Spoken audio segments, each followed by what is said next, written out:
This is Susan Sun, maker with sunisthefuture.net, and here we have Mr. Paul Spencer with Clean Energy Collective. Now, Paul, tell us, what is Clean Energy Collective? So essentially what Clean Energy Collective does is we build mid-sized solar facilities, meaning like a megawatt size, and then we allow any utility customer within the local utility to own panels within those larger facilities, and then they're credited directly on their utility bill every month for all the power produced by their panels, just like the panel was sitting on their home, but with all the benefits of scalability and cost, as well as those panels are taken care of for them for an extended period of time.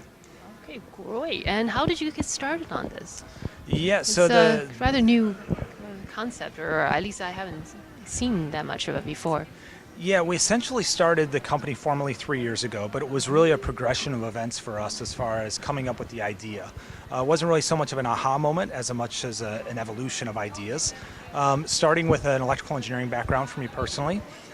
Then I spent the first several years of my career building software and technology companies. So I've built 10 companies in the last 22 years, kind of a serial entrepreneur. And in 2004, my wife and I built our own off-grid home. And so that was my first exposure to really what did it take to live off of solar, and what was it as a power source. And then from that, what we learned in that home, we built an actual company called Bonsai Communities with some other partners.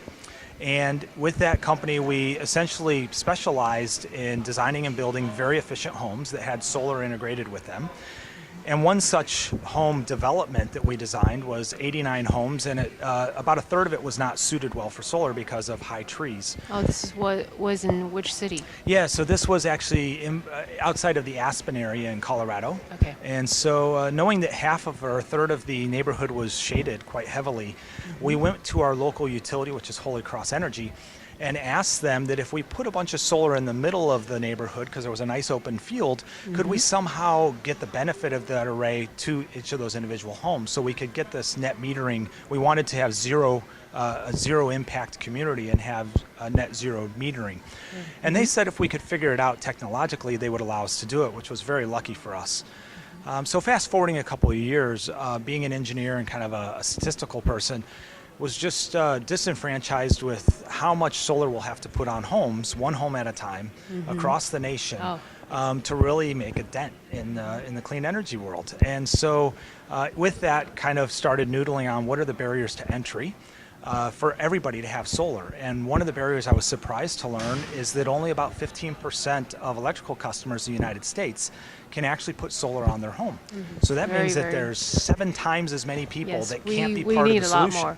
Exactly. So back we went to the utility with Holy Cross Energy and said, we have this idea. What if we build these large facilities and allow everybody to own panels in them, and we'll take care of the panels. Homeowners don't have to worry about anything. They can move and the panels move with them, because all we do is reassign the panels to a new house and so forth. And they said, if you can figure it out, we'll do it, which was lucky for us. And the rest was history. 3 years ago, we started figuring it out. We built our first facility 2 years ago. We now have 4 facilities that are operating in the area, in our local area. We have 10 additional facilities under construction, and all in all, we're working now with 7 different utilities in 3 states. Oh, three different. Which 3 states are there? Yeah, we have a bunch of facilities in Colorado, because that's where we're from. So that's kind of our background, or our backyard. The other facilities that we're working on, we just completed a facility in Taos, New Mexico, for Kit Carson Electric, and we're also in construction of a facility outside of Minneapolis, Minnesota, for Wright Hennepin Electric. And so those are kind of the 3 states. None in Minnesota. Florida yet, huh? None in Florida yet, although we've had some conversations in Florida. All right. We're talking to probably 65 utilities about various degrees of deploying this type of solution across the United States, from Florida to New York to California and everywhere in between. It's probably easier for the utility company to deal with the collective also, isn't it? It is, because they essentially have one agreement that covers the entire collective and all of the customers that own therein. We provide customized software that provides all these bill credits for them every month that integrates with their billing systems, so the utilities don't have to do anything additional. And it does give them a more reliable power source that they have managed power, deliberately built facilities that are maintained for 40 to 50 years with monies and so forth, as opposed to relying on individual systems scattered amongst their utility network. Not to say that that isn't a good idea too. Living off grid, that's how I keep the lights on. Yes, it's always nice to have to be able to reduce our footprints, carbon footprints. And so if anyone is interested in, let's say in Florida or any states that's not in those three that you're currently covering, what is the best way for them to get in touch with you?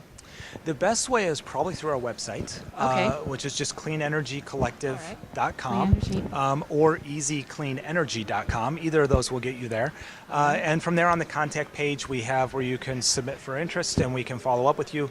We do have a lot of people interested across the country as well as outside the country in doing this type of solution. We'd love to hear from people and see if we can't do something in their neighborhoods. All right, it's great because now a lot of people in apartment complexes or condos, they would like to get in on it. I have heard a lot of them talking about this. Yeah. And now there's a way. You're correct, and especially your metropolitan areas typically might have 2,000 high-rises. people who live in a high rise, and none of them can have solar, even though they might all want solar.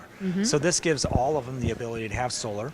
And then comes with all those additional benefits of being able to resell it whenever you need to, being able to move with you if you move across town. All of those things that decouple it from your roof specifically as well. Any of the interested parties, they can also get information about financing, et cetera, from you? That's correct. From our websites as well. They can, if we have facilities in their area, they can punch in their zip code and it'll actually size panels for them and see how much, if they want to buy a system, they can play with that and see what the returns are and so forth, how much clean energy they produce. And you can also see detailed information about different financing programs that we do as well. We have a particular financing programs that is as low as 2.25% financing, which is a fantastic deal as well. Yes, very good, very good. Oh, fantastic. Now there's going to be more people possibly getting involved because the Clean Energy Collective, right? We hope so. And give us your website again, please. The website is cleanenergycollective.com. Okay, thank you very much. Really appreciate it on this sunny day, and we are really glad to have Paul Spencer with us with Clean Energy Collective. Signing off, Susan Sunmaker with sunisthefuture.net.